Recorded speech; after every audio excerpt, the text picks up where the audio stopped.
대중들에게 역사의식을 고취를 할 때 역사를 잊은 민족에게는 미래가 없다라는 말을 인용하면서 애국심을 불타오르게 합니다. 독립운동가 박은식 선생님은 옛 사람들이 이르기를 나라는 멸할 수 있으나 역사는 멸할 수 없다고 했다. 대개 나라는 형체와 같고 역사는 정신과 같은 것이기 때문이다. 지금 한국의 형체는 허물어졌으나 정신만큼은 남아 존재하고 있으니 이것이 통사를 서술하는 까닭이다. 정신이 존속해 멸망하지 않으면 형체는 부활할 때가 있으리라 라고 한국 통사에 기술을 하였습니다. 우리가 비록 일본의 나라를 빼앗겨 고통 중에 있었지만 우리는 대한민국 사람임을 잊지 말라라는 뜻입니다. 그리고 그 정신만 살아있다면 나라는 결코 없어지지 않을 것이다 라는 간절한 외침이었습니다. 성경에도 나라나 개인이 어려움을 겪을 때 강구했던 기도와 찬양이 많이 있습니다. 찬양 시인 오늘 읽었던 시편에서는 총 6편의 민족 애가가 수록이 되어 있습니다. 그중 오늘 우리에게 주신 시편 44편의 말씀은 시편의 첫 애가입니다. 이 민족 애가는 국가나 개인이 어려움을 당할 때 불렀던 찬양으로서 말씀의 표제를 보면 고라 자손의 미스길 인도자를 따라 부르는 노래라고 이렇게 기록이 되어 있습니다. 고라는 레위 자손, 고핫의 자손의 후손 중에 한 명입니다. 민수기 16장을 보면 모세에게 대적을 했다가 죽임을 당한 자인데 시편의 노래 중에선 고라의 자손이 부르는 노래가 많이 있습니다. 그런데 여기서 우리는 궁금증이 생길 수밖에 없죠.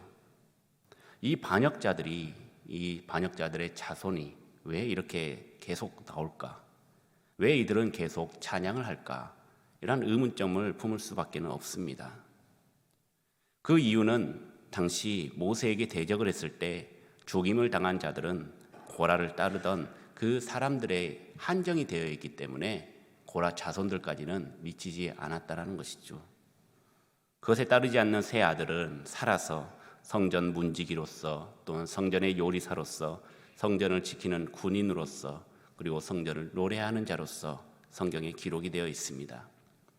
조상의 범죄에 연연하지 않고 하나님에 대한 신앙을 지키며 하나님께 영광 돌리는 성전의 일을 대를 이어서 도맡아 하는 믿음의 가문이 된 것입니다. 오늘 본문은 히스기야 시대의 국가적인 위기, 곧 아수르 왕의 사네립의 침공으로 말미암아 온 유다 땅이 초토화가 되고 예루살렘마저 함락 위기에 놓였을 때 쓰여진 것으로 추측을 하고 있습니다. 오늘 시편 44편은 크게 세 부분으로 나눠져 있는데 오늘 본문은 그 첫 부분으로서 과거에 하나님께서 이스라엘 백성들에게 베푸신 은혜, 곧 이스라엘 자손을 애굽에서 구원하시고 가나안 땅을 기업으로 차지하게 하신 그 은혜를 생각하며 오직 하나님을 의지하고 자기들을 핍박하는 무리를 대적하여 승리를 거두겠다라는 신앙의 고백서입니다.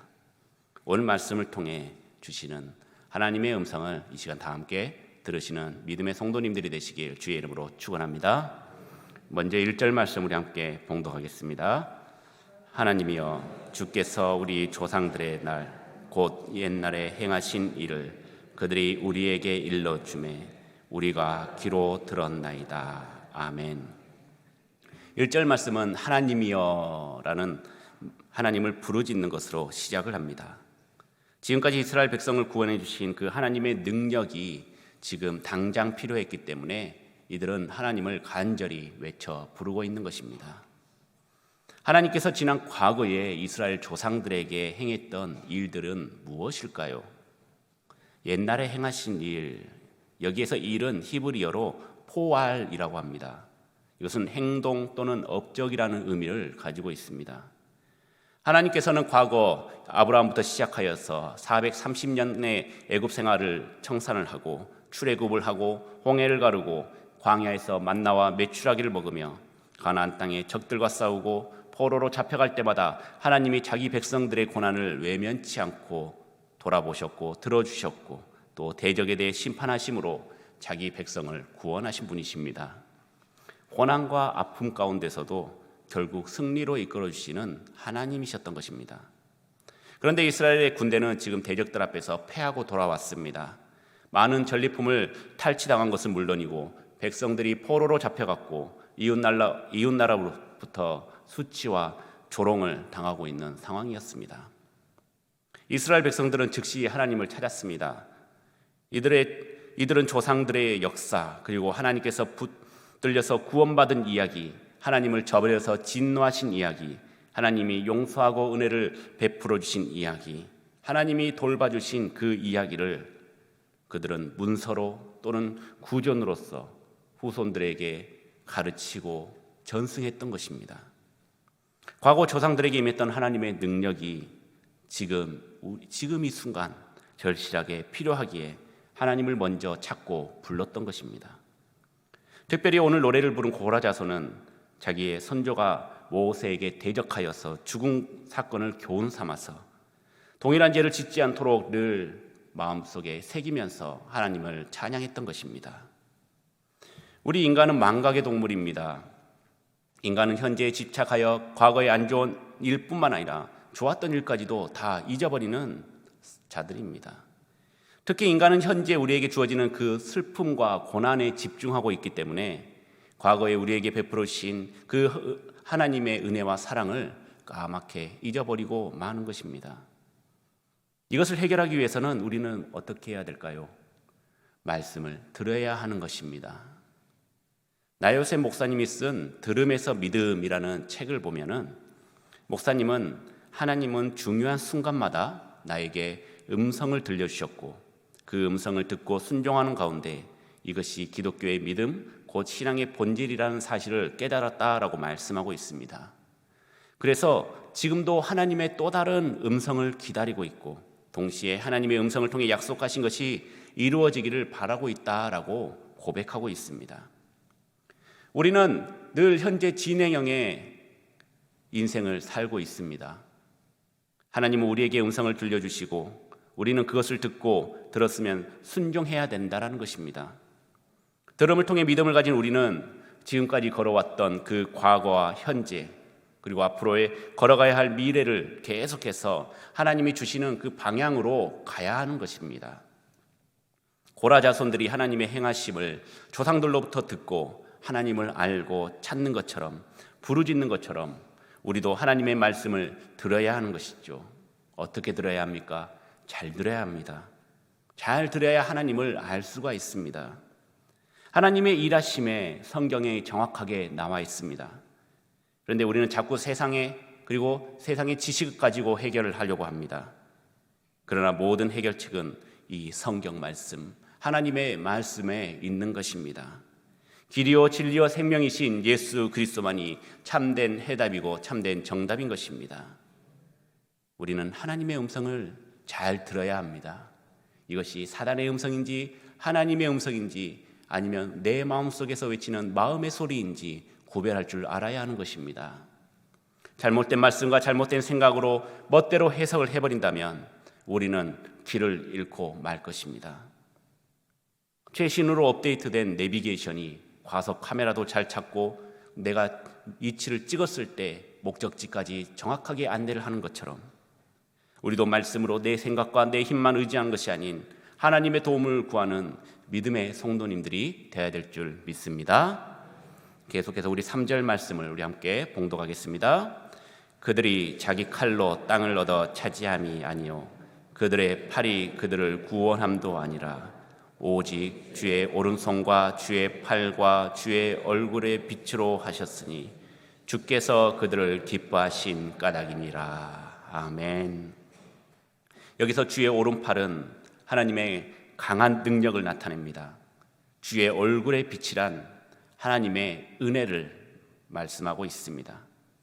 이스라엘 민족이 가나안을 기업으로 차지한 것이나 수많은 이방의 침탈로부터 구원함을 받은 것이 그들의 군사적인 힘, 능력이 아니라 전적으로 하나님의 구원하심과 역사하심과 은혜라는 사실을 알리고 있는 것입니다. 오늘 마지막 말씀을 보면 그들을 기뻐하신 까닭이다 라고 찬양하고 있습니다. 하나님께서 능력과 은혜를 베풀어서 이스라엘로 하여금 가나안 땅을 차지하게 하셨고 또 그들은 이방의 침탈로부터 구원하신 것은 하나님께서 그들을 기뻐하셨기 때문이라 라고 찬양을 하고 있는 것입니다. 하나님께서는 이스라엘 백성들을 기뻐하셨습니다. 사실 그들은 열방 중에서 가장 작은 나라입니다. 또한 그들은 노예였습니다. 뭐 하나 내세울 것 없는 보잘것없는 민족이었습니다.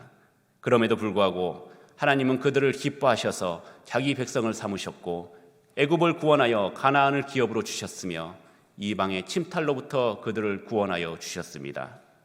그래서 스바냐 선지자는 스바냐 3장 17절 말씀에 너의 하나님 여호와가 너희 가운데 계시니 그는 구원을 베푸실 전능자이시라.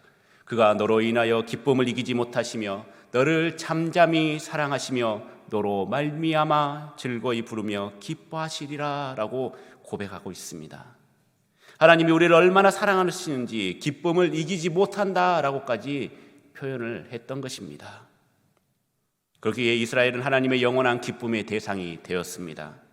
하나님은 그들을 위해서 일했고 그들이 잘못하면 징계하셔도 그들이 회개하고 돌이키면 사랑으로 감싸주시고 구원하여 은혜와 복을 베풀어 주신 것입니다.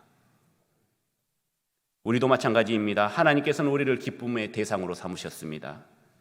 하나님은 영적 이스라엘인 우리를 통해서 기쁨의 대상으로 삼으시고 우리는 잘난 것은 없지만 하나님이 보시기에 그 세상은 누구보다도 귀한 자녀임을 하나님께서 증명해 보이셨습니다. 세상에 아무리 탁월한 자라도 하나님의 기쁨의 대상이 못합니다. 그들은 하나님의 사랑을 받지 못합니다. 하나님께 인정받지 못합니다.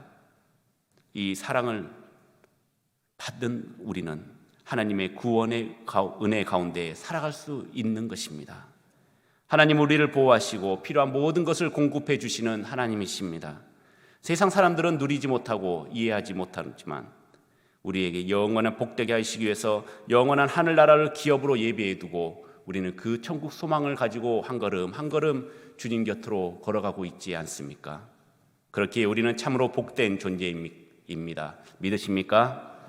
하나님의 전적인 구원의 은혜 그리고 구원의 역사, 이것이 우리의 조건에 관계없이 가장 복되게 하셨고 하나님의 가장 아름다운 모습으로 우리를 만들어 주신 것입니다. 그렇게 사랑하는 성도 여러분, 우리는 이 은혜를 감사하며 생각하며 하나님을 찬양해야 합니다. 때를 얻든지 못 얻든지 못 얻는다면 하나님께 영광, 때를 얻어도 하나님께 영광, 하나님께 영광 돌리며 늘 범사에 감사하고 어떤 순간에도 오직 주의 오른손과 주의 팔과 주의 얼굴의 빛으로 우리를 구원하신 하나님께 영광 돌리는 믿음의 성도님들이 되시길 주의 이름으로 축원합니다. 우리 5절 말씀 우리 함께 봉독하겠습니다. 우리가 주를 의지하여 우리 대적을 누르고 우리를 치러 일어나는 자를 주의 이름으로 밟으리이다. 아멘. 이름은 다른 것과 구별하기 위해서 사람이나 사물이나 단체나 형상 등에 붙여서 부르는 기호입니다. 이름이 주어짐으로 인해서 사물은 비로소 의미를 얻게 되었고 존재 가치를 지니게 되는 것이죠. 이름에는 힘이 있습니다. 과거 임진왜란 당시 일본 수군은 이순신 이름만 들어도 벌벌벌 떨었습니다. 일제강점기 때는 김두한이라는 이름만 들어도 일본 경찰이 벌벌 떨었죠. 여호수아 2장 9절 말씀에서도 기색 라합이 여호와께서 이 땅을 너희에게 주신 줄 내가 아노라. 우리가 너희를 심히 두려워하고 이 땅 주민들이 다 너희 앞에서 간담이 농나니라고 고백하고 있습니다. 광야 생활을 마친 이스라엘 백성들이 가나안을 향해서 들어가려고 할 때 여리고의 왕과 백성들이 이스라엘이라는 이름만 들어도 무서워 떨었다라는 말씀입니다. 이름에는 또한 가치가 있습니다. 예전에 롯데 음료에서 석류 음료가 나왔습니다. 그의 이름은 몸에 좋은 석류. 어떻게 입에 착 감기십니까? 몸에 좋은을 그냥 바른 대로 몸에 좋은 석류. 이게 잘 팔렸을까요? 안 팔렸을까요? 병 디자인도 밋밋하고 다 남들이 아는 그 맛. 하지만 이름을 미녀는 석류를 좋아해 이걸로 바꿨습니다. 이건 기억나시죠? 미녀는 석류를 좋아해. 이렇게 이름을 바꾸자 매출이 최단 기간 100억을 돌파했다고 합니다. 그냥 다 아는 맛, 그냥 밋밋한 병, 그냥 단물. 이 단물이 100억의 신화를 만들어냈던 것이죠. 그 이유는 이름만 바꿨을 뿐입니다. 단순히 이스라엘이라는 이름 때문이 아닌 이스라엘에 행하신 하나님을 보고 벌벌 떨었던 것입니다. 그 이름 때문에 두려웠다는 것이죠. 이스라엘은 곧 하나님이라는 공식이 성립이 된 것입니다. 이스라엘 백성들은 하나님이 함께 하시기에 힘 있는 존재, 존귀한 존재, 가치 있는 존재가 되었습니다. 살아가는 성도 여러분, 우리는 주님을 의지하고 주의 이름으로 우리 대적을 누르고 밟아야 합니다. 주의 이름은 원수가 능히 제압할 수 있는 강한 힘과 능력이 있습니다. 제 이름은 무슨 능력이 있을까요? 별 능력이 없겠죠. 이름만 좀 거창할 뿐입니다. 안드레, 참 부담스러운 이름입니다. 잘못도 하면 안 되고 범죄도 저질러서도 안 되고 심지어 횡단보도도 무단횡단을 해서도 안 됩니다. 누군가 봤을 때 어이구 저 안드레 무단횡단한다 하면 얼마나 창피합니까? 이름에 맞지 않게 살아가는 것 굉장히 피곤합니다. 여러분들도 각각의 이름들이 다 계실 줄로 믿습니다. 다 이름의 뜻을 가지고 부모님들께서 지어주셨겠죠. 물론 그 이름이 너무나도 싫어서 개명을 하신 분들도 계실 것입니다. 개명을 했는데 옛날 이름처럼 김똥개 그렇게 짓진 않았겠지 않습니까? 다 멋진 이름, 아름다운 이름, 뜻이 있는 이름으로 지었을 것입니다. 그렇게 멋진 이름을 지어준 이유가 무엇입니까? 그 이름대로 살라라고 지어준 것 아니겠습니까? 안강함 그러면은 안 강하지 않습니까? 느낌이 안천재, 천재가 아닌 것 같습니다. 안 씨는 이름을 참 붙이기가 어렵지만 이 안드레 너무 기가 막힌 이름입니다. 너무나도 좋고 사랑스러운 이름 아니겠습니까? 어디다 갖다 붙여도 하나님의 사람 안드레, 남자다운 자 안드레, 예수님의 제자 안드레. 다윗이 어떻게 블레셋 골리앗 장수가 이길 수 있습니까? 하나님을 의지하게 되면 강한 사람이 되는 것입니다. 나의 이름을 의지하는 것이 아니라 하나님의 말씀을 의지하니 강한 골리앗도 물리칠 수 있는 힘이 있지 않습니까? 다윗은 사무엘상 17장 45절 너는 칼과 탄창으로 내게 나오거니와 나는 만군의 여호와의 이름 곧 내가 모욕하는 이스라엘의 군대 하나님의 이름으로 내게 나오니라. 하나님의 이름으로 맞서 싸울 때 그 조그마한 돌로 그 큰 골리앗을 무너뜨렸습니다. 또한 베드로는 나사렛 예수 그리스도 이름으로 나면서 못 걷는 자를 걷게 하는 기적을 일으켰습니다.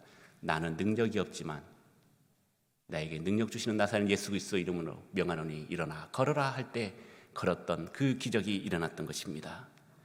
예수님께서도 70인을 파송하셨을 때 그 70인들이 돌아와 기쁜 마음으로 주의 이름이면 귀신들도 우리의 항복하더이다 라고 기쁜 마음으로 고백을 했습니다. 그 70인들의 능력이 있어서가 아닌 예수 그리스도의 이름으로 능력이 일어났던 것입니다. 우리도 주의 이름을 의지하기만 하면 능력의 사람들이 될 수 있습니다. 많은 사람, 많은 성도 하나님을 믿는다고 하면서 주의 이름의 능력에 대해서는 간과하고 있습니다. 주의 이름으로 구원받기만 하면 무엇이든지 바리라고 말씀하셨음에도 불구하고 주의 이름으로 구하지 않고 주의 이름으로 의지하지 않았던 것입니다.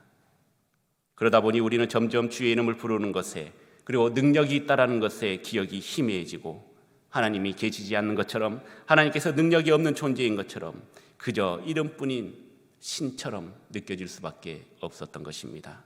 이거 참 안타깝고 슬픈 일이죠. 예전에 통장을 만들 때는 도장을 찍었습니다. 다 도장을 파가지고 도장을 찍었는데 지금은 사인으로도 다 가능하죠. 근데 사인을 하더라도 예전에는 막 갈겨서 썼는데 지금은 정자로 쓰라고 합니다. 보험이나 그런 거 계약을 할 때도 또박또박 이름을 쓰라고 하죠. 아까 조금 전에 말씀드렸다시피 제 이름은 특이해서 옛날부터 굉장한 놀림감이었습니다. 부럽기도 한다는 사람도 있었지만 대부분은 교회 다니냐, 천주교 신자냐, 세례명이냐, 성이 무엇이냐. 아시는 분은 웃으시는 거고 모르시는 분은 저게 뭔 말이요 라고 할 수도 있겠습니다. 지금은 돌아가신 패션계의 리더 앙드레 김 선생님. 지금 뭐 김씨냐 박씨냐 이씨냐 그래서 안드레를 이름으로 아시는 분들이 굉장히 많으셨습니다. 그래서 성을 물어본 분들도 굉장히 많았죠. 웬만해서는 제 이름으로 예약을 하지 않습니다. 전화 통화를 하면은 제 이름을 제대로 한 번에 이해하시는 분들이 거의 안 계시기 때문입니다. 예전에 미생이라는 드라마 보면은 장그래라고 있었습니다. 그 장그래. 그래서 안그래라는 이름으로 예약을 걸기도 하고 안두래 막 이런 식으로, 그러니까 제 이름이 굉장히 많이 왜곡이 되었죠. 그리고 안 좋은 일이 있거나 또는 컴플레인을 걸 때, 또 화를 낼 때, 그런 고객님 이름이 무엇이에요? 라고 했을 때 안드레입니다. 그러면 또 그 상대방은 좀 흠칫하시겠죠.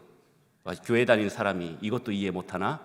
라고 생각할 수도 있기 때문에, 또 그것도 못 참는가? 이렇게 조심스럽기 때문입니다. 물론 제 성격상 엄청나게 부당한 일을 당해도 99%는 꾹 참습니다. 어쨌든 저 같은 보잘것없는 사람도 이 이름에 큰 책임을 느끼고 살고 있는 것이죠. 예수님, 우리의 하나님의 이름은 어떨까요? 한번 상상해 보시기 바랍니다. 예수님께서 우리에게 예수님이라고 써진 백지수표를 우리에게 주셨습니다. 그 한도도 없고 수수료도 없습니다. 마음껏 적어서 쓸 수가 있는 것이죠. 여러분들이라면 어떻게 하시겠습니까? 걱정이 많은 사람은 이 백지수표를 손에 쥐고도 설마 이게 진짜겠어? 내가 이거 뭐 예쁘다고 이런 걸 주겠어? 하면서 이것을 간직하기만 하고 쓰지를 못하는 것입니다. 당장 배가 고픈데도 이걸로 1,000원짜리 빵 하나조차도 사지 못하고 굶고 있는 것이죠. 그런데 어떤 사람은 그것으로 친구들에게 밥도 사주고 추워하는 이에게 매트도 사주고 옷도 사주고, 그리고 예수님이 나에게 백지수표를 주었노라 라고 자랑합니다. 예수님께 감사하고 영광을 돌리죠. 여러분들은 어느 쪽입니까? 우리가 기도할 때에 어떻게 기도합니까? 안드레의 이름으로 기도합니다 라고 이렇게 기도하지 않습니다. 예수님의 이름으로 기도합니다 라고 기도하지 않습니까? 예수님을 나의 구주로 고백하는 우리에게 예수님을 선물로 주셨습니다. 그 예수님으로는 무엇이든지 할 수 있는 백지수표를 우리에게 주셨던 것이죠. 그리고 예수님의 이름으로 기도하니 하나님 앞에서 예수님이 우리의 보존자가 되어주신 것입니다. 죄로 끊어졌던 우리와 하나님의 사이를 예수님이 십자가에서 죽으심으로 연결되었고, 하늘 보좌에서 우리를 위해서 계속해서 기도하고 계시는 것입니다. 기도는 성도의 특권입니다. 성도들이 기도할 수가 있는 것입니다. 믿지 않는 사람들도 물론 기도합니다. 하지만 그들은 하나님께 기도하는 것이 아닙니다. 자기들이 믿는 신, 자기 스스로를 믿고 기도하고 있다는 것이죠. 그리고 아무 신에게나 기도하면서 그 중에 한 명만 걸려도 자기는 성공한 것이라고 생각을 합니다. 지금 앉아서 하나님의 말씀을 듣고 있는 우리 성교중학교의 모든 성도님들은 백지수표입니다. 한 사람 한 사람이 금액이 써져 있지 않는 무한대의 백지수표인 것입니다. 이것을 누리면서 사시길 바랍니다. 기쁜 마음으로 이 백지수표를 귀하게 사용하시길 바랍니다. 5달란트, 2달란트, 1달란트 남겨가지고 주인에게 충성을 다했던 것처럼, 1달란트 가진 사람은 어땠습니까? 두려워서 땅에다가 묻었지 않습니까? 차라리 그것을 은행에다가 맡겼으면 이자라도 받았지 않았겠느냐. 그 주인이 만약에 1달란트를 까먹었다 하더라도 괜찮다, 잘했다 라고 칭찬할 수 있는 것 아니겠습니까? 고생했다. 그러므로 지금 하나님의 이름을 가진 능력에 관한 우리의 인식을 새롭게 해야 할 필요성이 있습니다. 하나님의 능력은 태초나 그리고 아브라함 때나 초대교회 때나 지금이나 변하지 않는다는 사실입니다. 모세 때 하나님은 진짜 하나님이었고 기적도 베풀어 주시고 홍해도 갈라주신 하나님이었고, 우리 지금 하나님은 아무것도 이 세상에 기적이라는 것은 존재하지 않는 것 같은 그런 하나님이 아니라는 것입니다. 지금도 일하시고 계시고 지금도 전지전능하시고 하나님의 손이 짧아 우리를 내버려 두신 것이 아니라는 것입니다. 그러므로 하나님의 이름을 의지하며 나아가길 바랍니다. 하나님의 이름을 의지하여 담대히 나아가시길 바랍니다. 그리고 그 이름이 권능 앞에 있는 장애물을 무너뜨리고 승리를 차지하시는 믿음의 성도님들이 되시길 축원합니다. 누구든지 주의 이름을 부르는 자 구원을 얻으리라라는 그 요엘의 예언처럼, 베드로의 설교처럼 어떠한 상황 속에서도 우리가 간절히 주의 이름으로 부르는 귀하고 복된 성도님들이 되시길 바랍니다. 오늘 말씀을 준비하다가 국민일보에서 나온 미국을 감동시킨 한인 목회자의 기도라는 기사를 보게 되었습니다. 미국 워싱턴 중앙교회 류웅열 목사님이 목동 지구촌 교회에서 말씀하신 내용인데 제가 한번 읽어드리겠습니다. 미국은 청교도의 뿌리를 갖고 있지만 그들이 믿었던 하나님이 점점 사라지고 있는 시대를 맞이하고 있습니다. 2021년 1월 미국 워싱턴 DC 국의회의사당 야외 무대에서 진행된 조 바이든 대통령의 취임식에서 기도를 담당했던 목회자가 이렇게 기도했습니다. 조 바이든 대통령과 영부인 그리고 그의 가족에게 하나님의 은혜를 내려주소서. 다양한 종교의 이름으로 아멘. 전 국민이 지켜보고 있는 대통령 취임식 때, 그것도 하나님의 이름을 축복해야 될 그 자리에 예수 그리스도의 이름이 사라지고 다양한 신앙의 이름, 다양한 종교의 이름으로 아멘으로 기도를 마친 것입니다. 또한 2021년 하원 개원 때는 임마누엘 크레벌이라는 감리교 목사님이 초청받았는데 이 목사님도 기도의 마지막에 이 모든 것을 유일하신 신 브라만 혹은 다양한 종교에서 다양한 이름으로 불리는 신의 이름으로 기도합니다. 남자의 이름으로 에이멘, 여자의 이름으로 에이우먼, 이렇게 기도를 했다라는 것이죠. 그러니까 아멘이 뒤에가 맨이지 않습니까? 남자의 이름.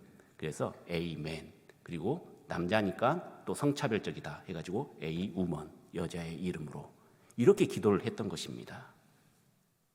류웅열 목사님도 몇 년 전 하원 의원 개원 때 개회 기도를 위해 초청을 받았습니다. 기도 부탁을 받을 때마다 방송을 지켜보는 사람들과 의원들의 종교도 다양하기 때문에 민감한 종교적 표현을 자제해달라는 지침을 받았다고 합니다. 그런데 미리 기도문을 보내면 검수를 받을 것 같아서 하루 전날 밤 12시에 기도문을 보내고, 그리고 당연히 예수 그리스도의 이름으로 기도합니다. 아멘. 이렇게 이 기도를 했다고 합니다. 이날 이후 미국에서 생방송으로 기도를 지켜본 많은 사람들이 목사님께 전화가 왔다고 합니다. 그리고 이메일도 왔고요. 그리고 손편지로 보낸 사람들도 있었다고 합니다. 이 사람들은 이 목사님을 비판하려고 이렇게 메시지를 보낸 것이 아니라 예수의 이름으로 기도해 주셔서 감사하다, 고맙다라는 응원의 격려의 편지였던 것입니다. 버지니아주 의회에서도 상원의원의 초청을 받아 기도할 때도 역시 민감한 그 종교적 표현을 자제해달라고 지침을 받았지만 역시나 이 목사님께서는 예수 그리스도의 이름으로 기도합니다. 아멘으로 기도하고 다 기립하여서 박수를 받았다고 합니다. 목사님은 이렇게 마지막에 말씀하십니다. 사랑하는 여러분, 세상이 우리에게 기대하는 것은 정말 예수님을 믿는다면 믿는 사람다운 모습을 보여달라고, 세상에 지배당하는 인생이 아닌 한복판에 서서 당당한 그리스도인의 제자로 살아내는 것, 그것을 우리뿐만 아니라 세상 사람들도 기대한다라는 것입니다.